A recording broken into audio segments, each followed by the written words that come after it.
6 ways to build wealth and outsmart the economy. And what does that mean, folks? Well, we can't control the economy itself. The economy moves at its own leverage, at its own timetable, whether it's winter, spring, summer, fall, whether there's a Democrat or Republican in office, it has its own story. But you could have your story within their story.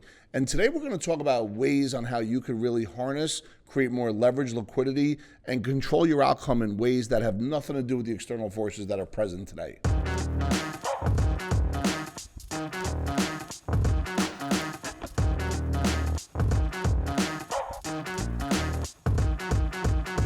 How does the economy actually work? An economy is a system that involves the production, distribution, and consumption of goods and services. It's made up of a network of markets that allocate resources among buyers and sellers. Many investors, academics, and financial professionals believe it's impossible to time the market. Other investors, particularly active traders, believe strongly in market timing. No matter the timing, there are principles that can help you thrive in any economy. So I'm going to go back to this, and it may sound redundant. If you're chasing a rate of return, you're never going to win. If you become the rate of return, you're always going to win. Invest in the real estate between your ears. Don't go just buy something to buy something without having a game plan and a strategy. And if you can't do it yourself, understandably so, you want to make sure you have a top 5 in different areas of your life, whether it's health, whether it's spiritual, business, whatever the case may be, you need a top 5. So when it comes to financial engineering, financial strategies, you want to make sure the right hand speaks to the left hand. The insurance agent understands the fiduciary's moves. The fiduciary understands the accountant, or vice versa, as well as the estate planning with trust and estate planning documents. All this is important. Now, if you're 20 or 30 years old and you're new to the game, you got to start by saving. You got to start by making sure that you have the right financial educator that can really give you advice and connect the dots. And if you do have all the different educators, but they're not friends, see if they could become friends. And if they can't, figure out a strategy on how they can, or find a new set of friends when it comes to your money, time, freedom. Diversify your investments. We've seen time and again that putting all your eggs in one basket can be a recipe for a disaster. The dot-com bubble and then the 2008 housing crisis are stark reminders, at least for me. Diversify your investments to mitigate risk and safeguard your financial future. It's important you connect with your financial professionals to make sure they're on the same page, as I just spoke about, to help you through the process of diversification within and amongst asset classes. Now remember, they got to be aligned.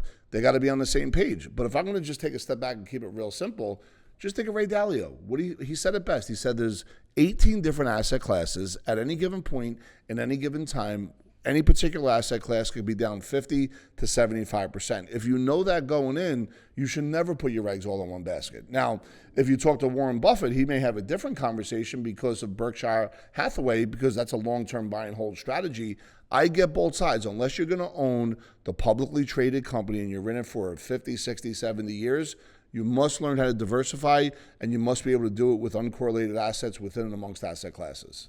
Number 2, think critically and adapt. From the 80s Reaganomics to the recent pandemic, we've learned that the economic landscape can shift dramatically. Adaptability is the key here, folks. You need to stay informed, think critically, and be ready to pivot when necessary. Here's my question. What is your economic philosophy?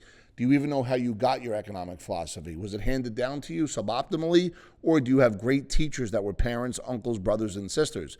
The bottom line is, once you identify your economic philosophy, your relationship with money, and if you cleared out all the wealth wounds, which you talk about in the book, Surviving Success, if you clear out all the wealth wounds, if you understand your economic philosophy, you could then deploy your capital properly, not with fear, but with proper discipline, knowing they're going to be stealth ninjas working for you in a multiplier fashion. So this is why, forget about the fact that we always talk about the right hand speaking to the left hand, because it is important, but it still goes back down to who are you right here.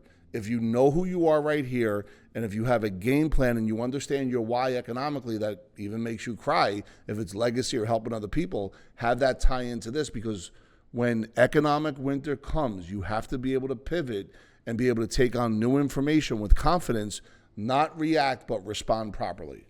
Number 3, debt matters. The Reagan era and the recent pandemic have shown us that debt isn't just a personal issue, it's a national one too. High levels of debt can lead to economic instability. It's crucial to understand this when planning for your financial future. So let's talk about it. As a nation, $34 trillion in debt, and it climbs year after year. So how is that going to ever get paid back if it's going higher and higher? Well, some think that taxes could go higher, right? Some think they may increase the RMD amount that you have to take out each year or make you take it out a little bit earlier. Some believe in the stealth side of it, which is hyperinflation. From what I understand, since 2020, inflation has gone up 19% today. Like from 2020 till 2024, it's up 19%, which means if I made $100,000 in 2020 and now I make $100,000 today, it's already at $81,000 before it's even taxed. That is frightening, folks, and you must understand that. Now, what's the difference between good debt and bad debt? We all know that bad debt is credit card debt. High interest credit card debt is terrible. It erodes the soul, it erodes liquidity, and it erodes cash flow. What is good debt? Well, good debt could be a proper loan that enhances your business, that produces revenue, that then pays back the loan. Or if you bought a commercial building or rental real estate and the renter pays back the loan. Or if you're opening a new business and people want to come in and invest. Those are good things to put money into, and that is considered good debt, which is going to turbocharge your overall cash flow and net worth. Bad debt is a pandemic, no different than the fact that the government, which has leverage you don't have, they could just increase the limit on America's credit card. It's gone up from $900 billion to $34 trillion since 1989. Please don't forget that. Number 4, stay vigilant about inflation. The 70s was a decade haunted by inflation, and it was clear and it was a present danger. I remember as a little kid, I'd wait on the gas line with my dad for at least 15, 20 minutes before we got gas. Although we're managed to keep it under control for a while, the pandemic stimulus checks rekindled the flame, and inflation will continue to be a threat. So keep an eye on inflation and its potential impact on your investments. In other words, don't leave everything in a savings account, folks. I understand that inflation at 2 or 3% is healthy. I get it because you want to make sure your investments outpace it. But inflation is a rapacious creditor. It's like a stealth bomber. You don't see it until afterwards. And like I just mentioned, if you look in the last 4 years, inflation has got up 19%. Think about that. That's before taxes even come out of your money.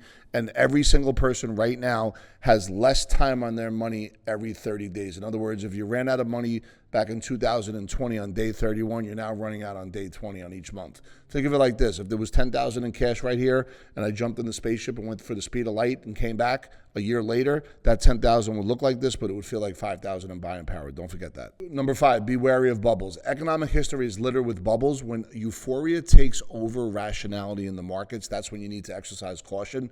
Remember, what goes up must come down. So let me take you back to 1998 and 1999. I was opening new accounts over the telephone on Wall Street, and I began to make money because I was buying internet stocks, which were doing really well. I would buy a stock on a Monday at 5, and it would go to 50 in 30 days. And at the same time, that was for my clients. I was also personally buying internet stocks. The challenge there is what? Well, March of 2000, the internet stocks went south for the winter, never came back, the majority of them. And I lost not only all the money in my savings account, not only all the money in the market, but now my clients' accounts went down and there wasn't any money to trade there. So I wasn't even making money anymore. In 2008, for folks that were selling real estate as real estate reps, but also purchasing real estate, went through the same thing. Here's the point. Diversify within and amongst asset classes. If I'm opening new accounts on Wall Street, I want to make sure that any money I make, I put into the safe investment that's going to give me guarantees and it's going to protect me from the things that I can't control, like death, disability, lawsuit, inflation, and interest rates, and build up that savings account so when everything goes south for the winter and it's on sale, I can come in and buy something at a discount and create even more cash flow because I was thinking responsibly and I understood what my economic philosophy was. Number 6, don't follow the herd. It's easy to get caught up in the frenzy of a booming market, think of crypto, but following the herd can often lead you off a cliff. A great example of this would be the dot-com bust, which I just spoke about, and I talked about my journey. But ask yourself, what is the next big fad that the economy is overhyped about? And I'll just say go back the last 12 or 18 months and look at Bitcoin and crypto. I mean, there was people that had $100,000 in savings, and I'm always going to say, hey, talk to your professionals, maybe 5 or 10% you could play with, but they were clearing out their IRAs, their 401ks, and their savings to chase a rate of return. Remember I spoke about become the rate of return? Don't chase the rate of return. If it's that good, you don't want greed to overshadow the long-term play. If you have $100,000, put 5 or 10,000 into that. There's no need to put everything into it. And then when all your money's gone that you worked really hard for, you're going to feel really depressed You're going to ask yourself questions of why does this keep happening to myself?